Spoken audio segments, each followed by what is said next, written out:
Hello, I am Michaela Campos, and this is my final presentation for Qualitative Research. I am recording this in a hospital waiting room, so I will apologize for the background noise. Anyway, this presentation is over the proposal that we have worked on over the course of the summer semester. I have spent my time researching the negative effects of attention deficit hyperactive disorder, hyperfixation on relationships. To start off, ADHD is the most common complex behavioral disorder that affects children and adults alike on a day-to-day basis. It affects 5 to 10% of the population worldwide, which happens to be 395 to 790 million people. Hyperfixation is a common side effect in ADHD that happens when a person is engrossed in an activity to the point where it causes disruptions in daily functions, becoming an all-consuming presence. Despite this, there is little research on the way it can affect relationships with peers, family, or significant others. This is not to say that having ADHD is detrimental. This is simply to investigate the effects of hyperfixation on relationships and not to be confused with ridicule for people with the diagnosis, but rather a chance to bring a better comprehension to the different aspects of the disorder. Here we are at the literature review, a bit of a look into the research. We hear about hyperfixation typically when ADHD is mentioned. However, do we really grasp what it means? To be completely engrossed in an activity to the point it minimizes outside stimulation and permits sole attention on a task presented at hand. The want to be successful in said task so high that the outside world disappears for the time being. But how can this happen in a relationship? The hope that the relationship is successful puts the relationship at a high level of importance that can open doors for the person, whether they be a peer, family member, or significant other, to become the object of the hyperfixation. But how could this become an issue? That will be discussed in the upcoming slide. To begin here, I want to make it clear that hyperfixation is not like addiction. It is not constant, nor is it something that the person with the diagnosis must have. However, it can cause issues in relationships, such as the partner feeling insecure about their ADHD diagnosed counterpart, especially when the hyperfocus has run its course. This particular person mentions that, and I quote, "Now I feel like I don't even enter his mind anymore, like I'm invisible," end quote. But they are not alone in their suffering when the end of the hyperfixation comes. Those with the hyperfixation can experience emotional distress, as explained by Carolyn Gold. She says, and I quote, "The feeling of emptiness when the feelings seem to suddenly perish is indescribable."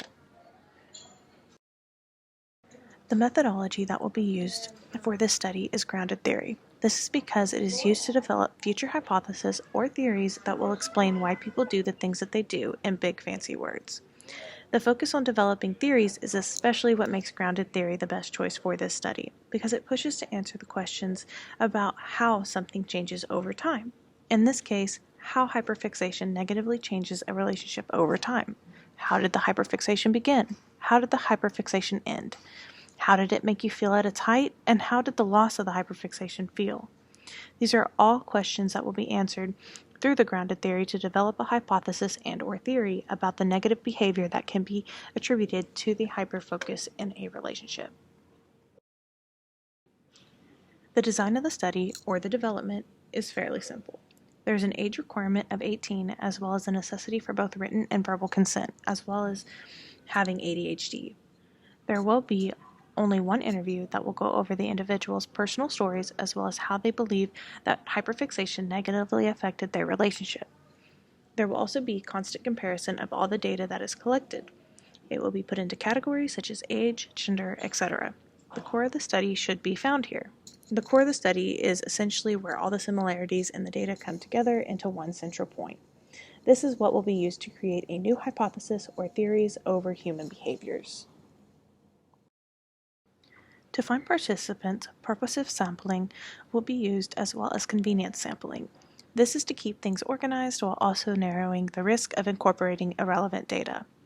The target audience is going to be Rogers State University students above the age of 18 with an ADHD diagnosis. For recruiting, we will be using RSU mailing, social media such as Instagram, LinkedIn, and Facebook, as well as word of mouth.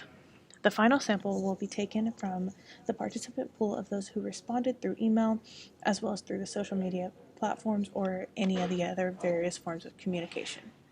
By narrowing it down this much, it gives researchers a more unique view, especially since attention is a fixed asset. If a significant amount of that already disintegrating resource is focused on one task or person, then it is bound to become empty at some point.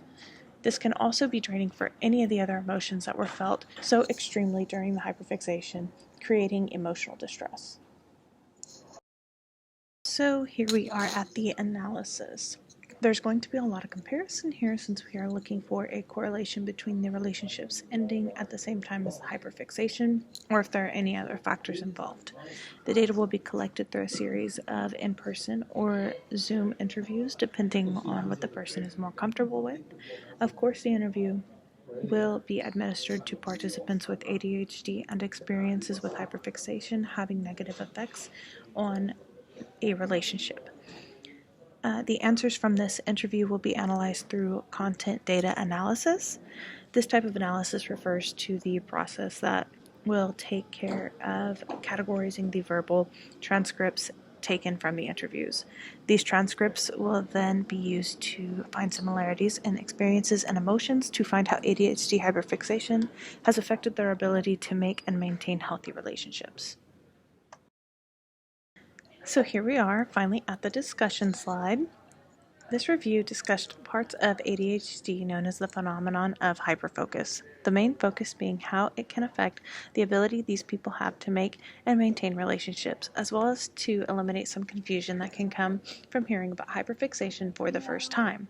This research is meant to bring attention to an important but often overlooked symptom of ADHD. People can begin to understand themselves and those that they spend their time amongst through an improved comprehension of hyperfixation.